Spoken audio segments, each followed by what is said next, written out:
तेजस्वी यादव की डिग्री कहाँ है? आप उठा के कान खोल कर देख लीजिए। बड़े से बड़े नेता के बेटा के बारे में पूछिए कि उसकी राजनीतिक हैसियत, उसकी शिक्षा दीक्षा कहाँ है। ये होता है असली जन्म।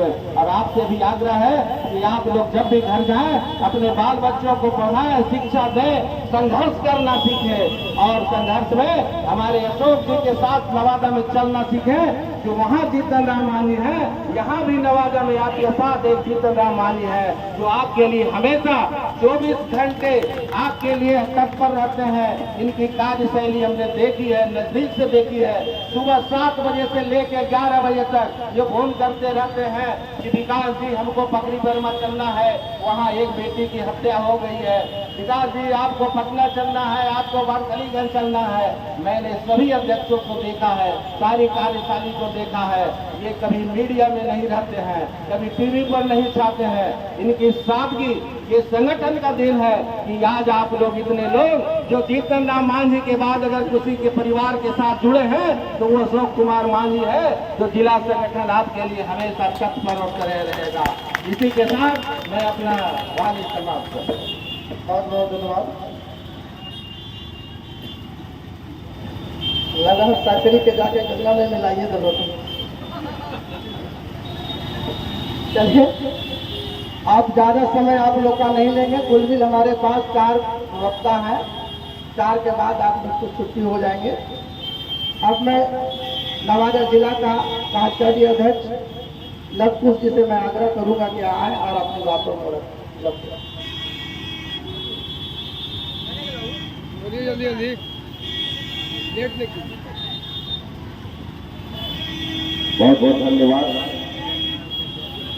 आज इस नवादा की पावन धरती पर हिंदुस्तानी अवाम मोर्चा सेकुलर का 1 दिवसीय महाधरना का आयोजन किया गया। ये धरना पूरे बिहार में आज के दिन दिया जा रहा है।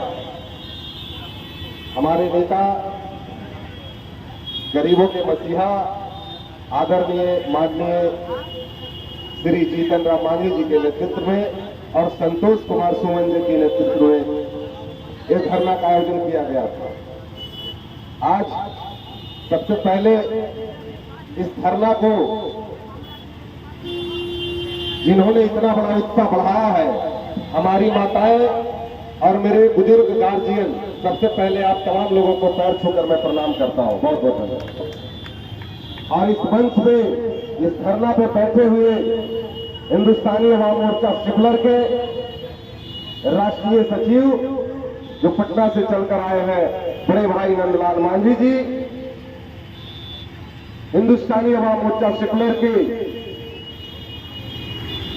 नवादा जिला प्रभारी और प्रदेश महासचिव और हम लोगों के बीच लगातार कदम से कदम मिलाकर चलने वाले व्यक्ति रूबी सिंह जी, और इस धरना में बैठे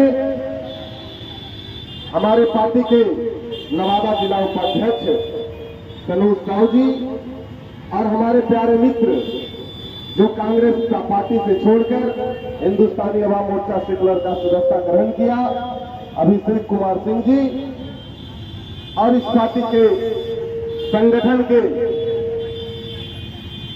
हमारे भाई सम्मान विकास जी, और हमारे इस नवादा जिला के धरती पर हिसुआ प्रखंड में जन्मे हिंदुस्तानी अवाम मोर्चा सेकुलर के राष्ट्रीय कार्यकारिणी के सदस्य जिनका नाम आप लोग जानते हैं, श्री कपिल देव मांझी जी, और इस धरना का मुख्य संचालक और अध्यक्षता कर रहे हमारे बड़े भाई श्री अशोक कुमार मांझी जी, और हमारे प्रिय मित्र जो अकबरपुर खुलना पंचायत के मुखिया है श्री सरवल कुमार जी, करण कुमार जी, और इस धरना पर तमाम मेरे बड़े बुजुर्ग साथी और युवा सभी को मेरा बहुत बहुत धन्यवाद।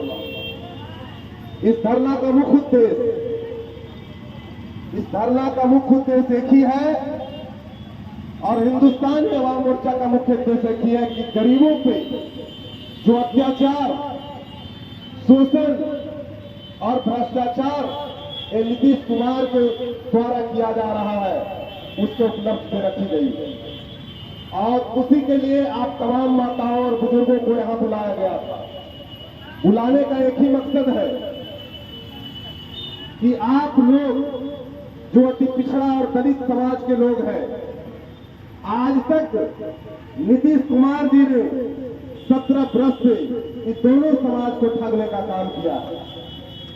अति पिछड़ा समाज आप लोगों को भी कहना चाहता हूं कि जो हम लोग को मूल अति पिछड़ा हम लोग समाज थे, नीतीश कुमार जी अति पिछड़ा के नाम पर इस बिहार के सत्ता पर काबिज हुए और लगातार इन्होंने पंचायत चुनाव से लेकर नगर चुनाव तक अति पिछड़ा के नाम पर वोट लेता रहा।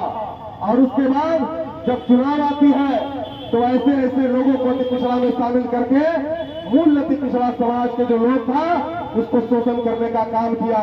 यही निकम्मी सरकार नीतीश कुमार है। तो सबसे पहले अति पिछड़ा समाज को भी जागना पड़ेगा। जीतन राम मांझी जी के नेतृत्व में इस अति पिछड़ा समाज को चलना पड़ेगा। अति पिछड़ा को समझना पड़ेगा कि हमारा हितैषी कौन है। जिस तरह से दलित परिवार जीतन राम मांझी को मान लिया है, उसी तरह से इस अति पिछड़ा समाज को भी जीतन राम मांझी को मानना पड़ेगा। तब बिहार में कोई विकल्प है, नहीं तो कोई विकल्प नहीं है। अति पिछड़ा समाज के जो नेता है, जो नीतीश कुमार के इर्द गिर्द में बैठे हुए हैं, जो आपके जिला में कुर्ता पहन कर आते हैं और समय जब शोषण और अत्याचार का आता है तो ये नेता आपकी आवाज उठाने के लिए इस धरना पे नहीं उपस्थित होते हैं। ऐसे नेता से सावधान रहना पड़ेगा। नीतीश कुमार की कोई नेता है जी? आपसे पूछना चाहते हैं, जो नीतीश कुमार ताड़ी पर पाबंदी लगा दिया, कोई क्या जहर है?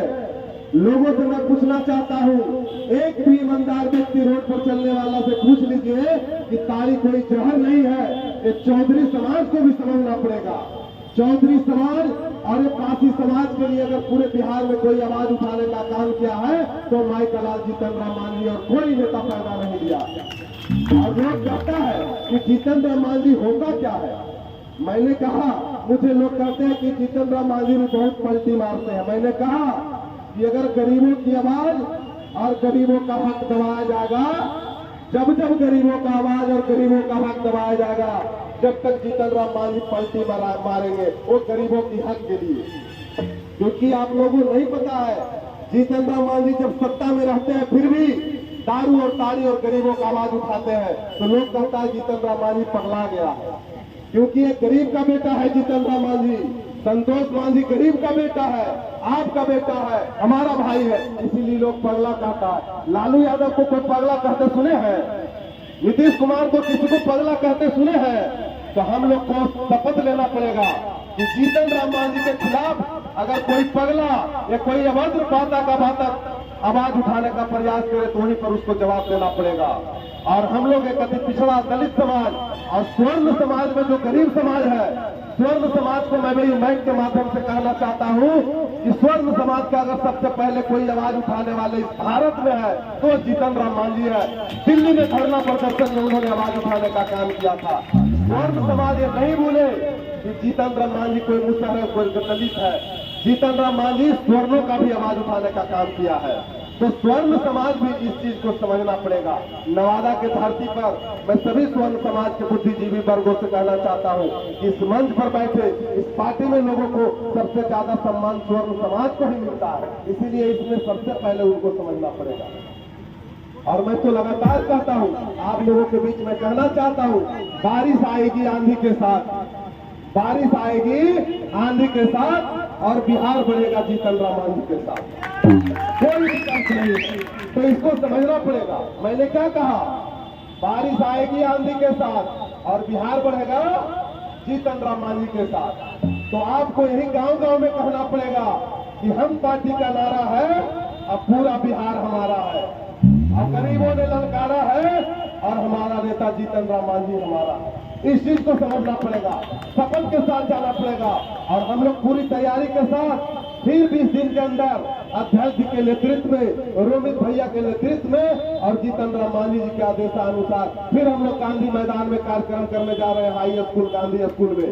तो आप तमाम लोगों को, गरीब पिछड़ा समाज के जो भी लोग हैं, सबको कहना पड़ेगा कि जीतन राम मांझी जी के नेतृत्व में एक ताकत दिखाना है गांधी स्कूल में। अब पूरे समाज भूखे प्यासे आकर अपनी ताकत को बता देना है कि नीतीश कुमार होश में आ जाओ, नहीं तो आने वाला 2024 का लोकसभा चुनाव है, तुमको ताकत दिखा देंगे कि गरीब और अति पिछड़ा समाज में ताकत क्या होता है। तो मैं इस बात को कहना चाहता हूँ, आप लोगों के बीच कुछ लिखा हूँ तो आप सुन लीजिए, ज्यादा समय है नहीं, क्योंकि अध्यक्ष जी और लोग जो आए हैं प्रदेश में उनको भी सुनना है। अभी तो ये अंगड़ाई है, अभी तो ये अंगड़ाई है, आगे और लड़ाई है। क्या हमने कहा? अभी तो ये अंगड़ाई है, आगे और लड़ाई है। गरीबों की तरक्की में जो अवरोध करेगा, गरीबों के तरक्की में जो अवरोध करेगा, गरीब मरते दम तक उसका विरोध करेगा, गरीब मरते दम तक उसका विरोध करेगा। भ्रष्टाचारी सरकारें सत्ता से भगाई जाएगी, भ्रष्टाचारी सरकारें सत्ता से भगाई जाएगी और गरीबों की सोई हुई किस्मत को जगाई जाएगी। आवाज दो हम एक है, हम नारा लगाएंगे, आवाज दो तो आप कहिएगा हम एक है। आवाज दो, आवाज दो, लड़ेंगे, हम कहेंगे लड़ेंगे तो आप बोलिएगा जीतेंगे। लड़ेंगे, लड़ेंगे, लड़ेंगे, आवाज दो। बहुत बहुत धन्यवाद, आप तमाम लोग इतना समय दिया है, हम लोगों को प्यार किया है, इसके लिए आपका हृदय धन्यवाद, बहुत बहुत धन्यवाद। गांधी स्कूल ध्यान रखिएगा, बहुत जल्द गांधी मैदान में, गांधी स्कूल में कार्यक्रम होने जा रहा है, इसकी पूरी तैयारी आप लोग को करना है। हम लोग आपके कदम से कदम मिलाकर चलेंगे। जय हिंद, जय जीतन राम मांझी।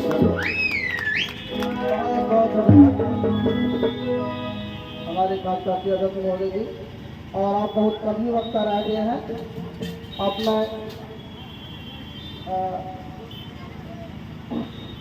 अपने गार्जियन और नवादा जिला का शेर, बूढ़ा शेर, जवान शेर कर देने कपिल देव मानी जी से मैं आग्रह करूंगा कि आप आए और आप कैथीर वाला पहाड़ का ऐसा टुकड़ा कर दे और रास्ता बना दिया। आइए तो होगी तो हर उम्र गले तैयार के चलिए चलिए।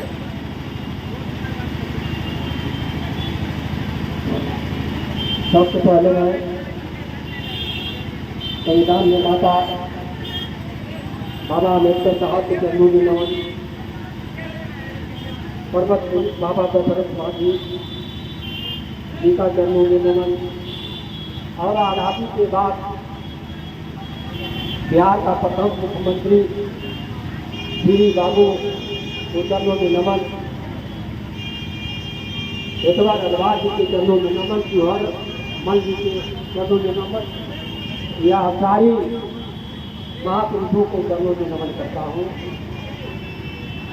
अभी सबसे पहले अध्यक्षता कर रहे, हो गया भाषण दीजिए ना, सब हो गया अध्यक्षता। तो अध्यक्षता कर रहे अशोक मानी जी, जिला उपाध्यक्ष मनोज साहु जी, जिला उपाध्यक्ष विकास सिंह जी, जिला कार्यकारी अध्यक्ष युवा जुझारू डब्बू जी, राष्ट्रीय प्रवक्ता इंजीनियर नंदलाल मानी जी, जिला प्रभारी सह प्रदेश महासचिव रोहित कुमार जी, अभिषेक कुमार जी, मीना जी, भोला जी, देवेंद्र कुमार मानी जी, मुखिया करण मानी जी, साहेब इसका प्रखंड के धनवा पंचायत के मुखिया साहेब मानी जी, हम पार्टी के सभी 14 प्रखंड के प्रखंड अध्यक्षों और इस कोने कोने से आए हमारे बुजुर्ग युवा माताएं बहनें, आज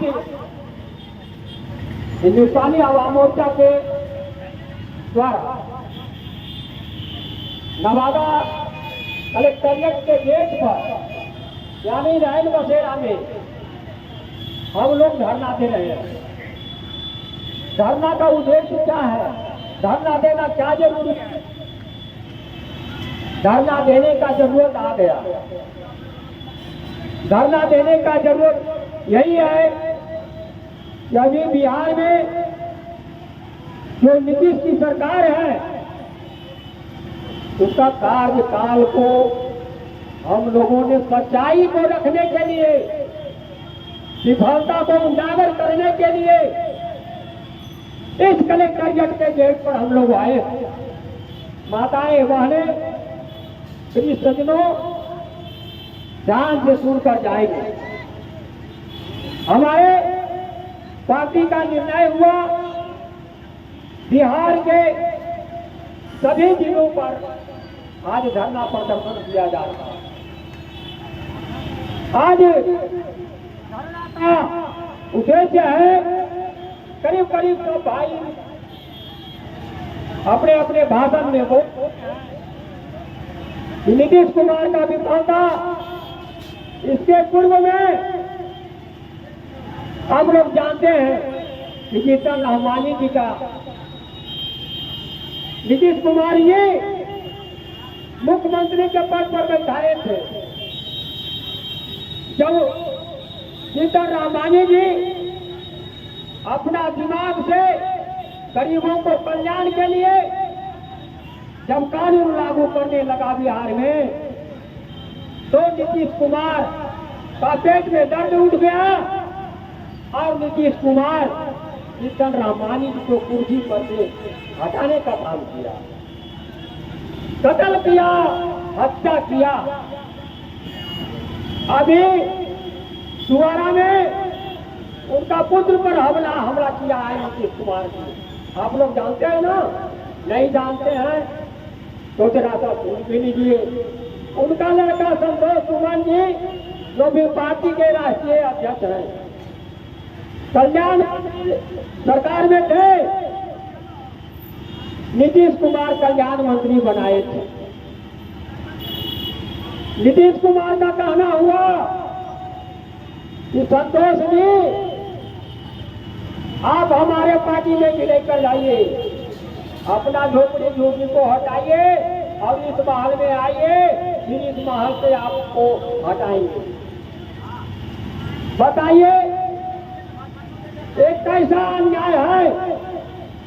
उनका पिता के ऊपर पर्चा चलाए, हत्या किया और दोबारा में उनका राष्ट्रीय अध्यक्ष उनका सुपुत्र पर ये हत्या किया गया। ये उनका पर हत्या नहीं है, ये पूरे गरीबों पर हत्या किया गया है। क्या गरीब का झोपड़ी नहीं रहे? गरीब का झोपड़ी महल में लेना चाहते हैं, उस पर बुलडोजर चलाना चाहते हैं? ये नीतीश कुमार जी कभी नहीं होगा। जहां तक पलटी के बाद जहां आवाज उठता है, पलटी नहीं, हमारे प्रवक्ता आगे बोल भी चुके हैं। मैं भी इस बात को दोहराना चाहता हूँ, जब जब गरीबों का खिलाफ वाला बात नीतीश कुमार करेंगे, गरीबों पर हानि होगा, दलितों पर अत्याचार होगा, तब तक जीतन रहमानी जी अपना कर बदलेंगे और गरीबों को कल्याण के लिए सोचेंगे। एक कल्याणकारी की बात हुई है, एक पलटी मारने की बात नहीं है। आप देख लीजिएगा आने वाला दिनों में जीतन रहमानी जी का। अभी आप लोगों को कहे हैं जब मुख्यमंत्री ने 34 एजेंडा उन्होंने लागू किया था, उसी में भूमि दान वाला जो जमीन अभी मिला है, फर्जा मिला है, कहीं कहीं ऐसा हुआ है, तबियत खराब था, कहीं कहीं ऐसा हुआ है कि भूदान का जमीन दखल नहीं हुआ है। इसके लिए जीतन रहमानी जी दखल देहानी कानून लागू किए थे। इसलिए